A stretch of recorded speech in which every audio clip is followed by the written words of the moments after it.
Thank you very much. Colleagues, my name is Makwena Chipu. I am from the Human Sciences Research Council, and I am the managing editor for the Africa Insight Journal. So we're getting into the session of accessibility, and we have 3 speakers that have been allocated to this session. We are talking about accessibility. And as we all know that in most cases or most publishing houses, the ownership of the information or published works remain with the publisher, which then results to low accessibility. In today's day, open access has given us a platform for scholarly information to be accessible to a wider reach.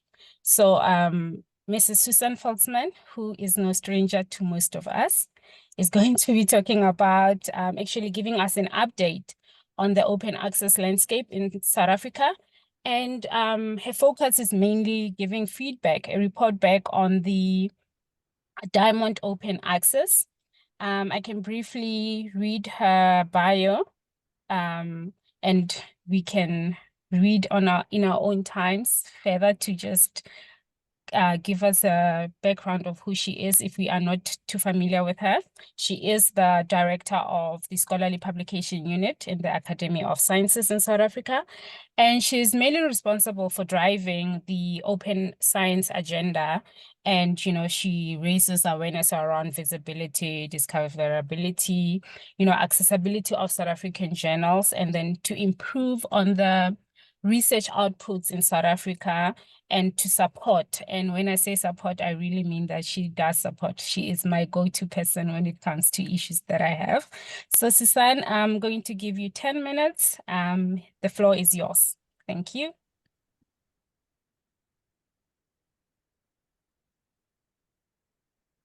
Oh, yes, no, I have the same problem as anybody else. Just give me a moment. I can just switch to the right mode.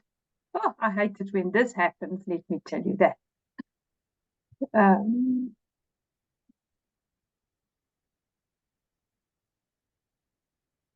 No. Sorry, and I don't want to waste some valuable time.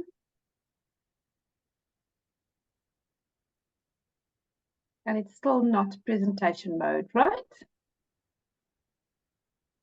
Makwena, can you just confirm? What can you see? Yes, we can see your slide says collaboration for sustainable open access publishing in Africa. But we have all those very weird icons there. I think So Susan, it's fine. Yeah, you can proceed. I'm so sorry. So Putti, it seems now with everybody else except for Martin that they're having this problem. But anyway, let's proceed. I'm happy if you can see those.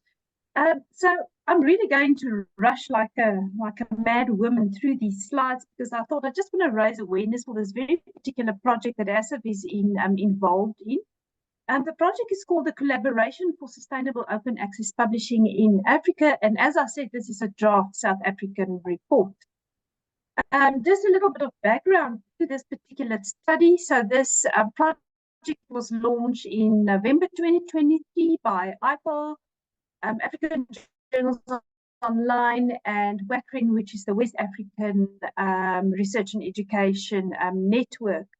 And they're supported by the Wellcome Trust. It's a 3-year project, and the aim is then to empower African institutions publishing Diamond Open Access journals. And I think what is very important, even for this group, there will be a call of 2 open grant funding calls for proposals in 2024 and 2025. I know that the documentation for the calls and the criteria, everything has been finalized, and it has been submitted to the Wellcome Trust for final approval and release of funds, because it is grant funding that will be released through this particular project. So I think that's important. If you're a Diamond Open Access journal, so please listen up, and looking forward to receive some applications from South Africa as well. So these funds then provided will strengthen quality Diamond Open Access publishing services across Africa. They have a participatory funding approach, namely that they expect then journals and organizations to partially fund then Diamond Open Access journals. And just for your information, Diamond Open Access journals then refers to journals that do not levy any article processing charges, and it's free to publish and free to access. Just to make clear what we mean by Diamond. Next year, the second call will also look at APC-based journals, which would like to flip their model to a Diamond Open Access, and then to assist those journals to then transform them to a sustainable model, etc. So in order to participate in this project, ASSAf was requested to assist with a landscape survey of open access journals in South Africa. And the project questionnaire was sent to the editors and the managers of journals and platforms. Very important. There were two sets.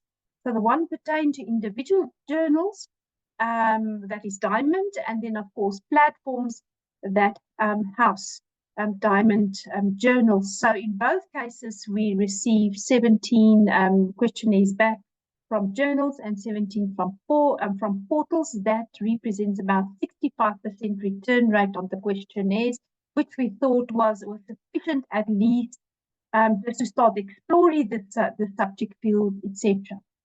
So with these questionnaires, I must say where I stand right now and I look at the results, I think there is still room for much interpretation. So we've got the raw data, we visualize the results, but I find that there are some contradictory answers and we need to probe those answers a little bit further to understand exactly what is meant and exactly what are the challenges. So I'm really just giving you a very quick overview of the type of results that we found with this questionnaire. We had to do it in a very short span of time. It was about, I think about 6-7 weeks. So we had to work through the results and we had to visualize it and produce a report. So I would like us to spend a little bit more time in the project, in the Secretariat, to actually probe all these answers and the results of this project. So for your information, South Africa, so we worked on 2023 information and not on 2024. So it's 322 accredited scholarly journals. Of the 322, 192 are open accessible. So it's almost 2/3 of South African published journals are open accessible. But of that 192, there are 81 Diamond Open Access journals and 111 Gold Open Access journals, meaning they are charging article processing charges. So the remainder of the journals, 130 of them, are subscription-based journals. So just for interest. So what is the type of results that we found? So this actually then pertains to the journals, to individual journals. And it was interesting to note how many people work for a journal. The one criticism I do have against the questionnaire is that it threw all the editors, assistant editors, and administrative support staff together in one pot. And that's what we actually see here, that on average, about 2 to 5 people that works on a particular journal, inclusive of its editors, assistant editors, and administrative support staff. And then the highest, of course, is 11 to 20, which is quite a huge amount. And there were 3 journals that actually reported that high amount. So what is the typical funding sources of these journals? We could see there was a variance between periodically negotiated subsidy and a fixed and permanent subsidy. So to us, it seems that there were monies provided to journals for a period, and then they have to renegotiate for further continuance of their funding then for the next period. But there were also journals that had sort of permanent funding for the journals, which then, of course, made their sustainability and planning and management a bit better. So we asked them, well, what is your unmet funding needs? And 6 of the 17 reported that the long-term funding for additional capacity, that was the problem. It does seem right through the whole questionnaire is that human resources was quite a big challenge actually for these journals and for the portals. And then it varied to special editions, underpaid staff, writing skills, and prerequisite software with more functionality, etc. If we look at who were the units responsible for these journals, so it was mainly dedicated units that had some employed staff members for that unit and sometimes volunteers. And we find that very specifically in libraries, where library staff is not only responsible to manage these journals and to give support, but they are also involved in other activities like information services or other IT services for the library, etc. The in-kind support provided by host institutions was mainly facilities and premises, and of course HR management, general financial and legal aid, general IT, and very specific IT for the platform on which these journals are hosted. I think the one very big sort of conclusion and trend that we saw with this questionnaire is that Diamond Open Access journals are mainly supported and managed by higher education institutions, and that the higher education institutions actually give their in-kind support to provide and to sustain journals in larger ways or in smaller ways, but certainly there's a whole link between these portals which host the Diamond Open Access journals and the Diamond Open Access journal itself. So there's a very big link, and we can see that higher education institutions has a huge, enormous role to play in the sustainability of Diamond Open Access journals. Other findings very quickly, and this is where this was a little bit contradictory, and that's where I say that we need to probe the different questions a little bit more. We have access to the raw data, but I think we need to inspect them a little bit closer.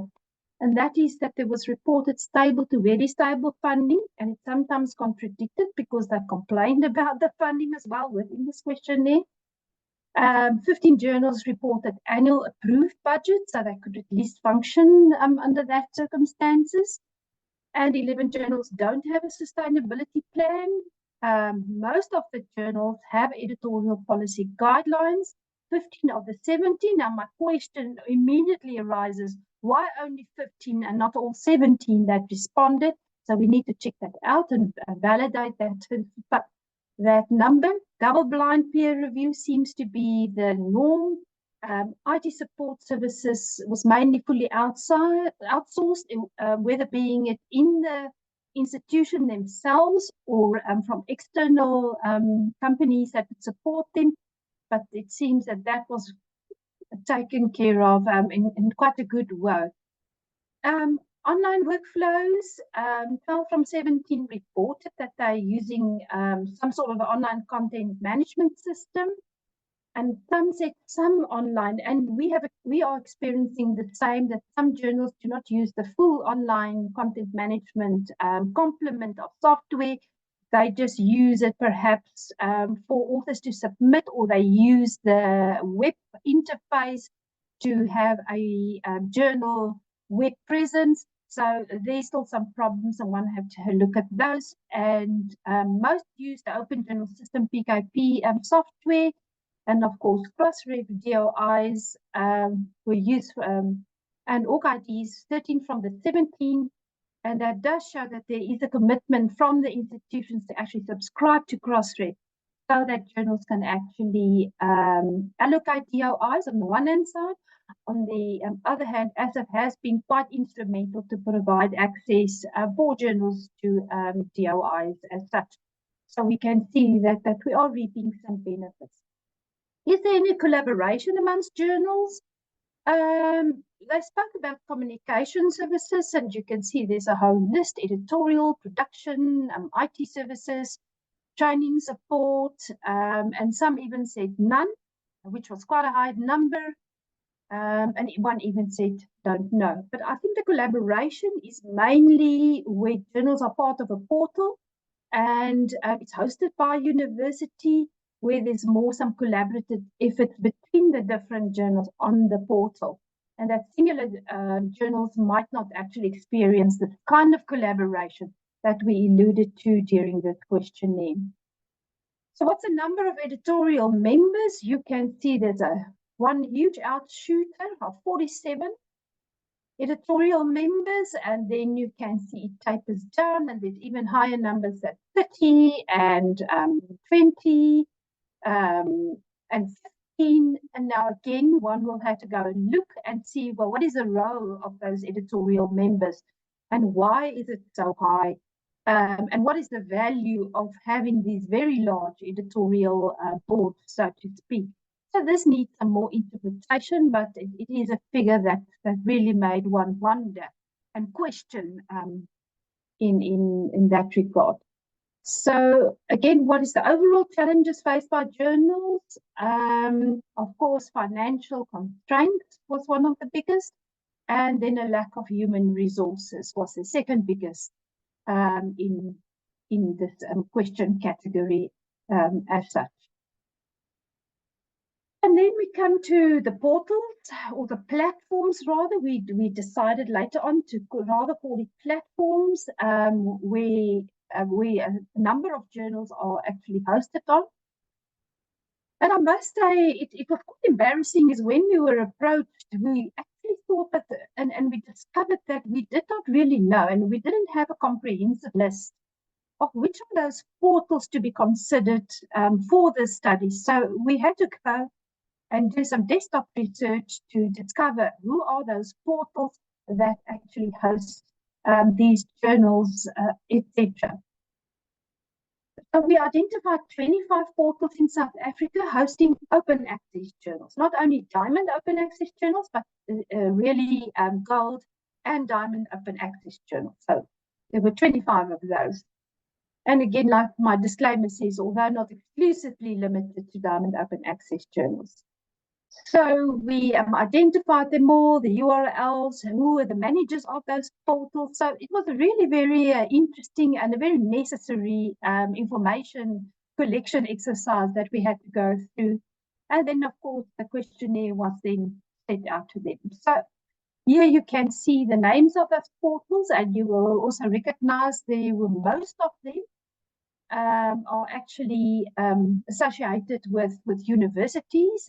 There were 2 commercially available models there as well, and then of course also government-supported models, of which COLISA and CLO South Africa is one of those, being government-supported. But there's a whole list. You can see the collections differ from 630 open access journal to only 1 open access journal. So there's a whole spread. And I think that also might be the reason why the challenges and the financial sustainability to these portals might be challenging. It really depends on the size. And then how big the collection is, the more demand, of course, it will place on staff, etc. Susan, 2 minutes to go. Yes, thank you. Just rounding up, just about a couple of slides here.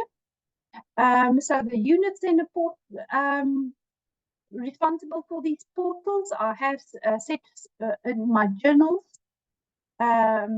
what we found there, and then of course the funding of portals. Again, it is in line with what we found with journals. It's mainly the hosting institution. Indexing of portals, very interesting enough, Google Scholar and Google, and then we have the whole list. Interestingly enough, and I'm not sure, I think it was actually perhaps not, well, I think the portal itself is not necessarily Google, indexed by indexing services like Web of Science or Scopus, and that's why not Web of Science Scopus was actually mentioned. challenges to get indexed, there are two main ones, is to satisfy the technical participation criteria and of course to satisfy the non-technical participation criteria. So to actually comply to the criteria is a big challenge for portals and for journals to actually comply with. And we know that, we see that when we assist within ASSAf. There's a whole list of pressing challenges, also human, and interesting enough, also competition amongst the different portals is to give the best service and to be stable, etc. But these slides will be shared and you will be able to look at the results perhaps a little bit more in detail. Finishing off, Makwena, thank you. So the key challenges is funding constraints, infrastructure and technical support, quality assurance, visibility and discoverability, capacity building, transitioning from subscription to open access models, advocacy and policy support. And I just want to say thank you. If you were one of those editors or portals that participated, thank you so much. We could not have done it without you. Thank you, Makwena. Thank you, Susan. We will be taking questions at the end of the other two presentations. So colleagues are also encouraged to post their questions in the question and answer box on the screen there. Thank you very much, Susan.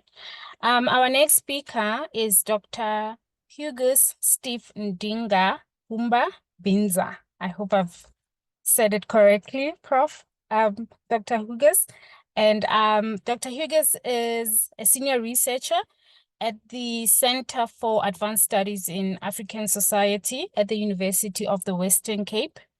And he has previously worked as a senior lecturer at the and also a postgraduate studies coordinator and the deputy head of the Department of Language Education in the University of the Western Cape's Faculty of Education.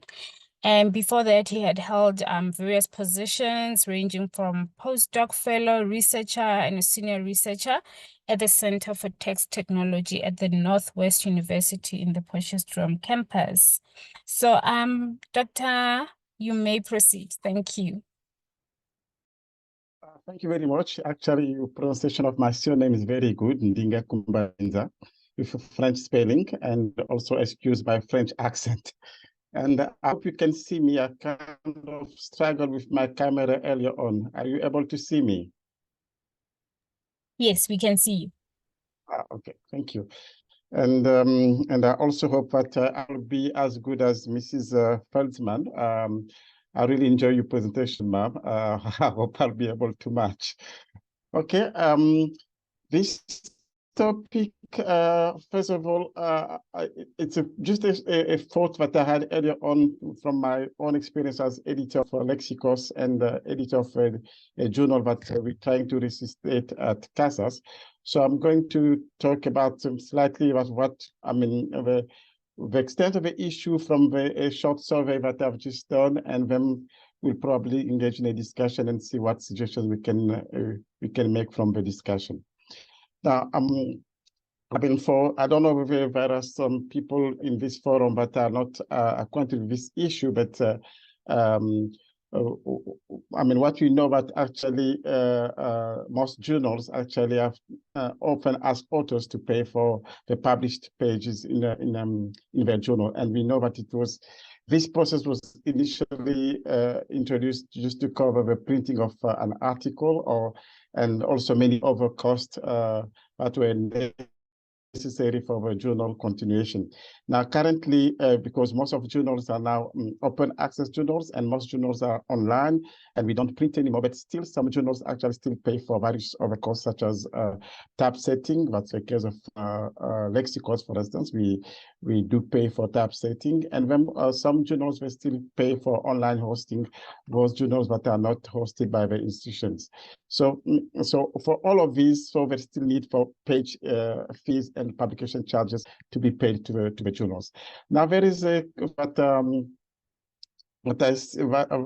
occurs as a problem. The first thing is that the recovery of the page fees may not be a smooth process for all journals. And then also, there seems to be no standardized mechanisms for page fees recovery. It seems like each journal is trying to to do the way they can on their own way. And then the last point on the problem that other than email reminders, there appears to be no means of pressure to get institutions and authors to pay and to pay on time. That's basically the problem as summarized in these 3 points. Now, as I said earlier, this is actually from my own experience as editor of Lexicos. I edited 2 volumes of Lexicos, and currently I'm still an associate editor of Lexicos. And at CASAS, this is we have a journal that is called Tina Bantu, but used to be at CASAS for many years, and then it went dormant in 2012. So last year, I very myself tried to resuscitate the journal. So we're now working on it, and we hope to have the first issues published as soon as possible. But then from these experiences, I came across the fact that actually recovering page fees for many journals is a problem.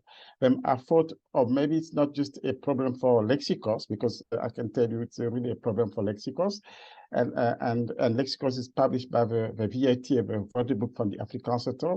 And myself, I'm also a board member of AfriLex, which is the owner of Lexicos. And I live in Somerset West, and I'll go very often to the VATA for meetings and I speak a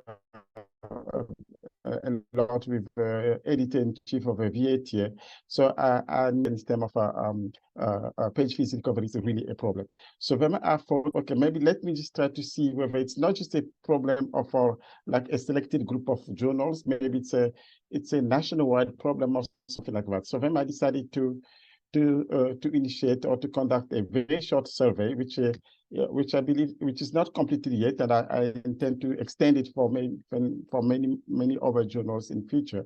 But from what I've already got as a result, there is something that we can talk about. First of all, I must mention that the purpose of a survey was first of all to determine the extent of the issue. As I said, maybe it's not just an issue for a selected few journals, and also the result of a survey gives me like a ground for discussion to solving the problem, whatever the extent may be.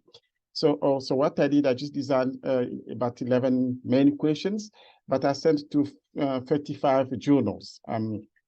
The responses are still trickling in. And then as those journals are from all domains, I guess these are all domains, so art and humanities, engineering and building, health sciences. I sent to some journals that are in the domain of health sciences, and some journals in the domains of mathematics and natural science. And to my surprise, I even checked this morning. To my surprise, I checked so far, the only journals responding to my surveys are only journals in the domains of art and humanities. I just don't know why. I emailed them, and some of them responded, and are currently responded.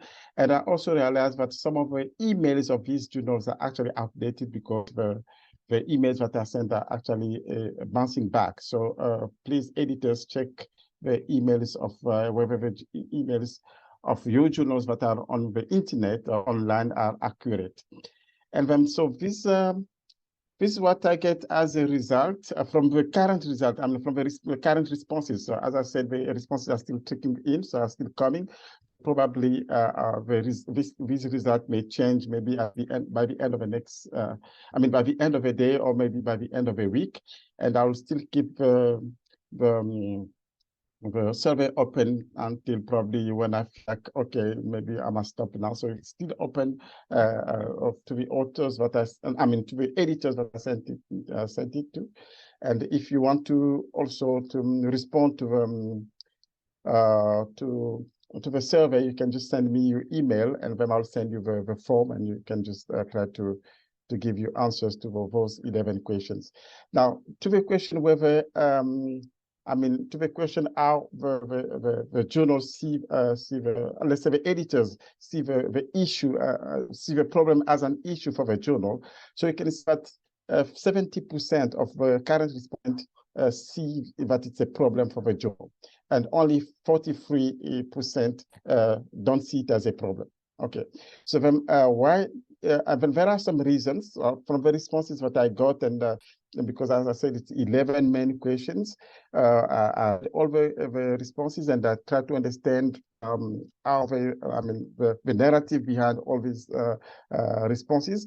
So then I guess I managed to get the reasons why they see it as a problem or they see it not as a problem. One of the reasons why some journals, they don't see it as a problem because they don't charge page fees, which was quite a surprise to me. There are journals out there, and I must point out that these 35 journals are actually South African journals, or journals published in South Africa.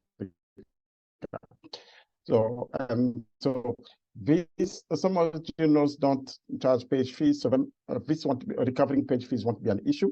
And some of the journals that are actually the issue of recovering, let's say, recovering page fees is handled not by the journal, but by the publisher. And most of these journals are those journals that are published by Taylor and Francis. So Taylor and Francis handle the page fee recovering. Myself, I often get emails from them for my publications. And then the last reason is that some journals, they have a dedicated support staff, but actually work quite efficiently, I believe, to be able to recover page fees easily. And then for some of the journals, like my journals that we have it as an issue, is that I decided to take this phrase from one of the respondents that said that recovering page fees is just an administrative irritation. So it's quite a lot of work to do that, and especially when it's left to the editor himself and not to a specific dedicated team. And then there is the other reasons, affordability, like the fact that some of the journals, especially journals published by major publishers, so it's quite expensive.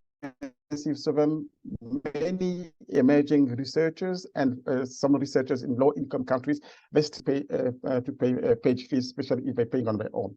And then there is also the difficulty of getting fees from authors outside South Africa, especially from overseas countries, quite a problem for many journals. And then publishing. Another reason is that publishing researchers that are not affiliated to institutions, it's also a problem because they will struggle to pay, or they will take quite a long time before paying. And then there are some sectors where journals, some sectors, some journals that belong to sectors that are not funded well, but let's say underfunded research sectors, these journals also struggle to get page fees. Now, who, let's say this question will be like, who really pays these fees? For most of us that are affiliated institutions, it's our academic institutions that often pays. But then the things that, as you can see from these diagrams, most of the institutions, they don't pay on time, and most of them, you can see like 28% of them actually pay with long delays, and 14% will pay after some pressure. That's for the institution. But now, once the authors pay themselves, and these are mainly authors from outside South Africa, and also independent researchers, they will pay on time because they have this pressure. They don't want to get, and not only they don't want to get in trouble with the journals because they intend to publish again in the same journal in future. So whenever they receive the invoice from the journal to pay, they will try to pay immediately. So, that's what I get from the responses. And then you'll see that most of them, they don't have to wait to be pressurized. Not most of them, all of them from the respondent that I get, they don't need to wait to be pressurized before paying. Okay. Now, what thought can we give to this issue? First of all, as we can see from the result of this short survey, the issue is actually, the problem is the confirmed issue, whether the journal is published by a publisher, maybe a major publisher,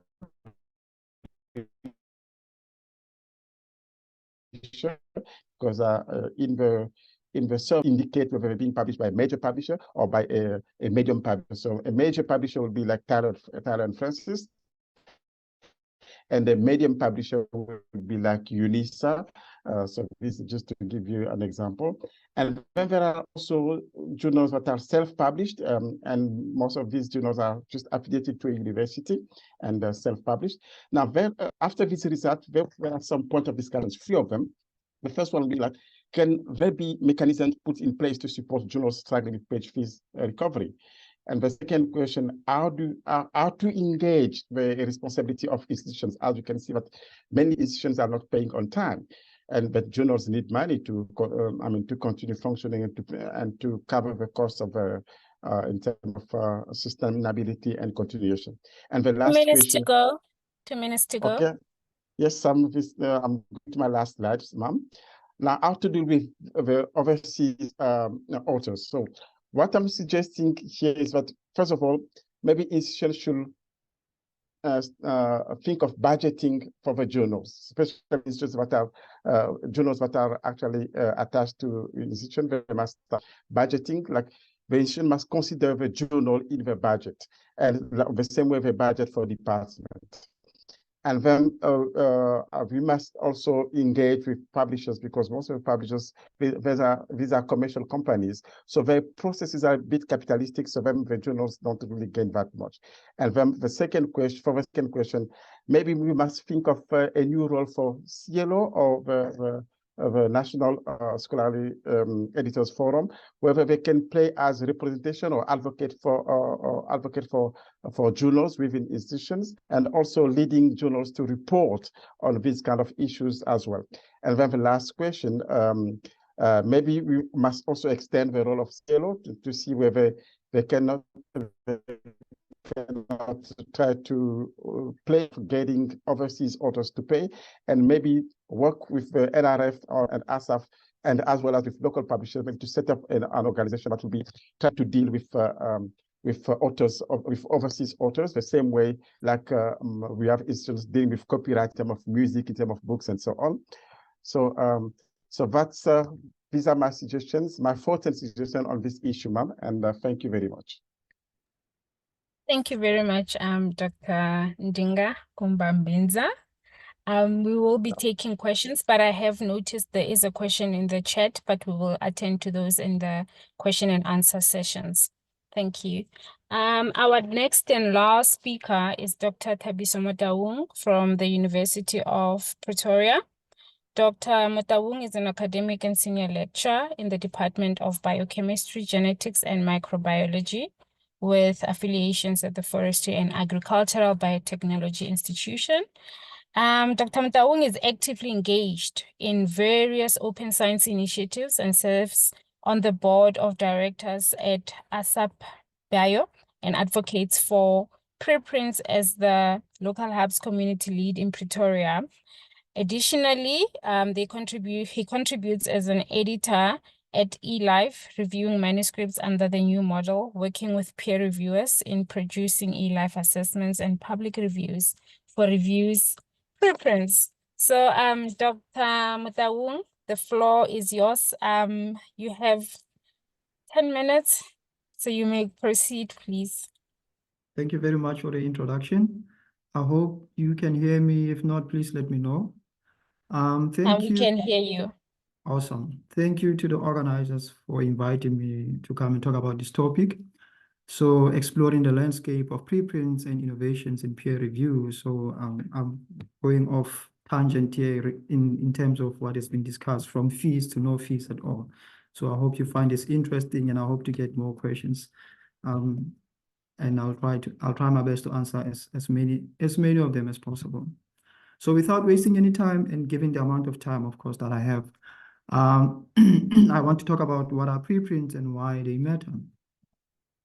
So preprints are versions of academic papers that have not yet undergone peer review or have been published in a traditional academic journal. Instead, they are posted online in preprint servers where they can be freely accessed by other researchers.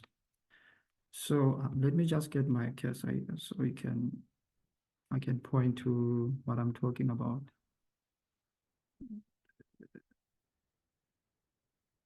Give me a moment.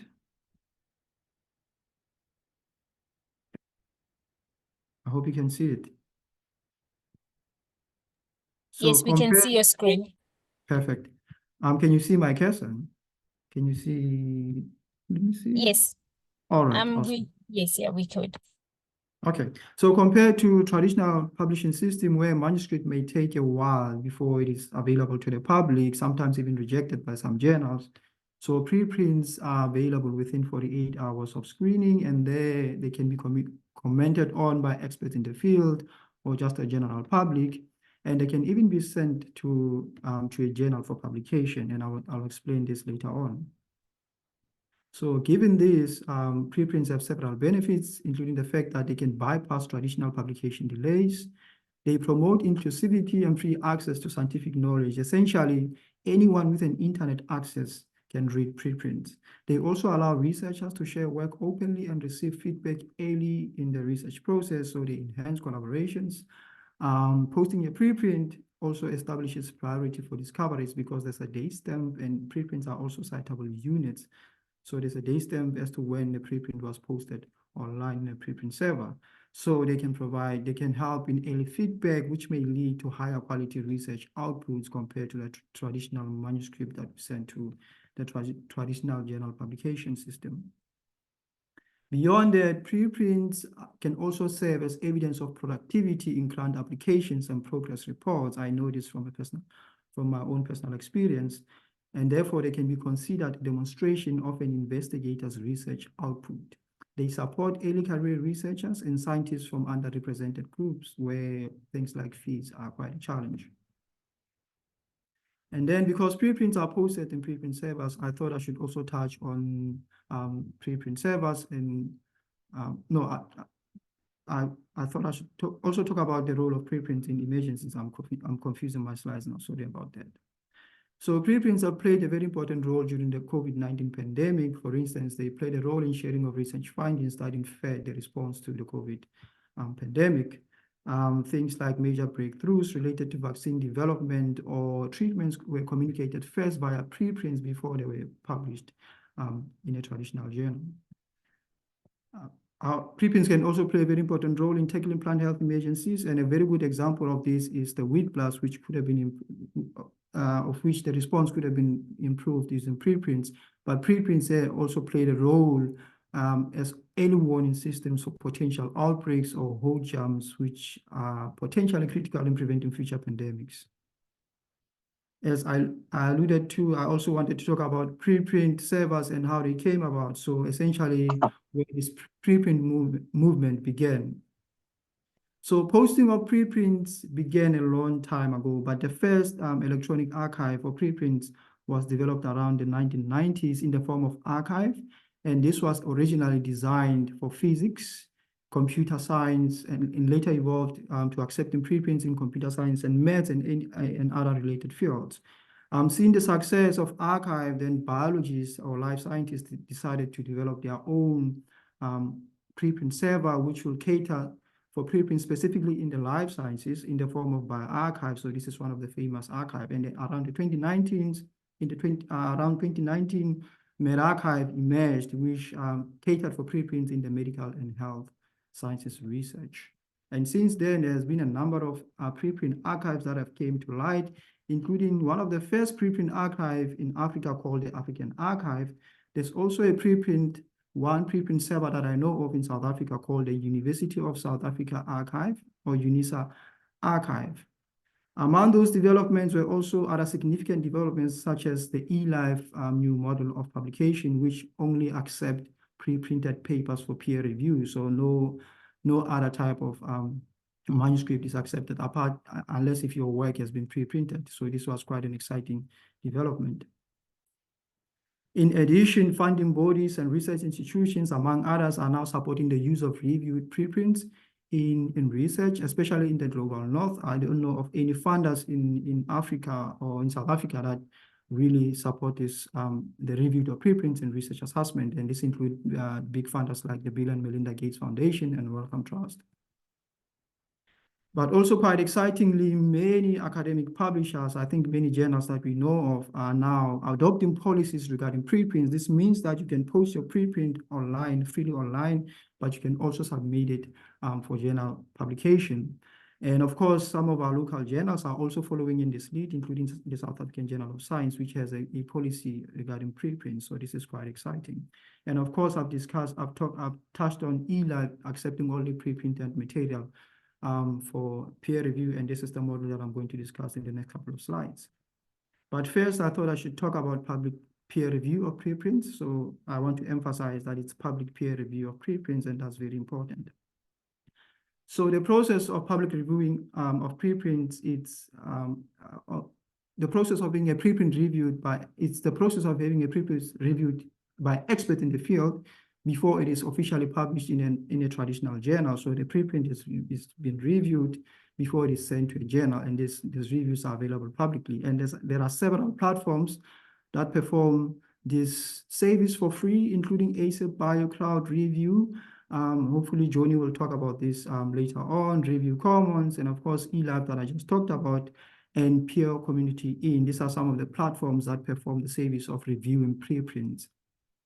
And then I want to talk about eLife in the next couple of slides, because I'm one of the editors at eLife under this new model of publishing. So this model of new publishing at eLife provides expert review, public review, and assessment of preprints. It promotes scientists' evaluation based on what and not where they publish their work. And the version of record, which is established at the end of this whole process, it's very similar to a traditional journal article, meaning it can be used for things like subsidies, or to meet funders' requirements. Now, during this process, a preprint is submitted to the journal or proposed to the journal for peer review. A decision is made between the editors whether we can provide useful reviews to the authors to further improve their work. Then the next thing is there is no reject or accept model. So we don't accept or reject the paper. Instead, we provide expert public review on the preprint and an eLife assessment, which can be used for things like funding or for policy making, whatever the case may be. Then following that, the authors are given the opportunity to correct any factual errors that were potentially made during that process before the public reviews and the eLife assessment is made public. Then the eLife assessment, along with the public reviews and the preprint, are made available online for the public to see, and this is a citable unit because it has a DOI. Then the authors have a couple of options. They can either send the peer-reviewed preprint to a journal for publication, or they can publish the version of record for indexing at eLife, or they can decide to revise their work responding to reviewers' recommendations. And a lot of the times the authors take this route where they revise the work before they submit their work for either version of record or at eLife or for journal publication. So the authors have power in deciding what to do with the work or with their preprint that has been peer-reviewed. So this is what a reviewed preprint looks like. As I said, there's an eLife assessment, which typically lies below the abstract. And then you can also see the public reviews, with the tab for the public reviews within the eLife website. There's also the review history of the article, but also an indication that the work is a reviewed preprint. So it's not just a preprint that has been posted, but it's also been peer reviewed. Come down, 2 minutes to go. All right, Thank you. so in conclusion, so preprints enable swift sharing of research findings, bypassing traditional publication delays and therefore accelerating the pace of scientific discovery. However, there's still a need to standardize the practice to ensure the quality and reliability across different preprint servers and disciplines, because there are lots of preprint servers out there. There's also a need to implement robust peer review standards and mechanisms for verification to enhance trust in preprints, and platforms such as the eLife new model of publishing and things like the peer community in are doing a great job at this. There's also there's also a need to raise awareness and targeted outreach activities in regions such as Africa, where preprint awareness is super low. And so we are essentially missing out We also need to implement seamless workflows and clear guidelines for transitioning preprints from preprints to formal publications. In the case where authors decide to publish their preprints as a traditional publication, and platforms such as bioarchives are doing a great job at this because they have affiliate journals where authors can seamlessly submit their preprint for peer review if they feel like just posting a preprint is not enough, and also for meeting things like funders requirements and subsidies. And this is all that I had to say. Thank you very much. Thank you, Dr. Mtaung. Prof. Tomaseli, I'm really sorry that we have eaten into the next session's time, but we are open for questions. I'm gonna read the first two that are in the chat box. The first one is for Susan. Please explain the concept of sustainability plan. And the second question is for Dr. Ndinga Kumba-Binza. Once an article is published, authors become reluctant to pay publication fees. Would it be considered unethical to withhold publication until page fees are paid? And the second question is still for you, Dr. Binza. I'd appreciate it if you can comment on the impact of transformative agreements in waiving or reducing APCs and whether local journals can adopt a similar approach.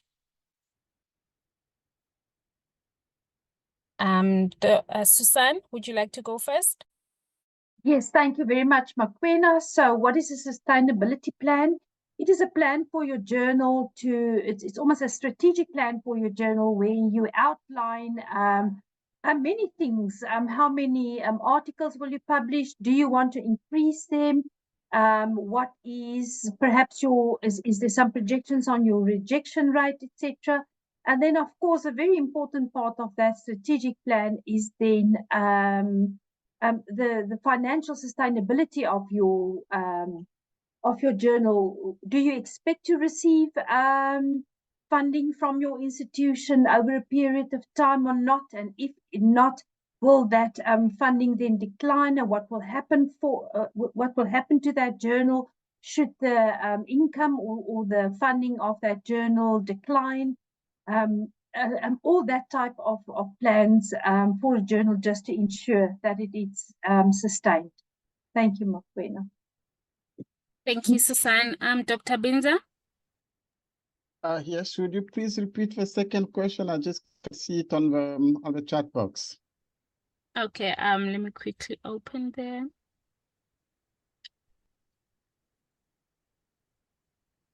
Okay, while you're looking, let me respond to the first question. I mean, is it ethical to hold a publication? I mean, you mean maybe the second publication, because you said that once the article has been published and the fee is not paid, will it be ethical to hold the publication? I don't think so, because I mean, first of all, let's say in our case here in South Africa, usually we ask authors to pay after the article has been published. And then also, as journals, we want publication, we want articles. So then it won't work if we have to hold articles before the authors have paid for the previously published articles. So then it won't work. So then it may not, I mean, I'll believe that it won't be ethical, but some editors or some people may find it very necessary. So, but I believe that it won't work because we're always in need of articles, and some journals don't have a big flow of receiving articles. And then in some cases, because I do, I mean, most of you know from my accent, I'm from a French background. So I do publish in some French-speaking journals in France and in West Africa and Central Africa. Most of those journals in West Africa and Central Africa will request you to pay before they publish. And in that case, for them, I think it's ethical for them to hold the publication. So until you send the money for the page fees, so they will receive the article. Once the article has been accepted, then they will send you an invoice. And it's only once you have paid the invoice, you have paid for the fees, that's when they will publish your article. So for them, it might be ethical, but for us in South Africa, I don't think it will really work. Now, with regard to the second question, Ms. Chipu, can you please repeat it again? Okay, so the second question is on the impact of transformative agreements in waiving or reducing APCs and whether local journals can adopt the similar approach.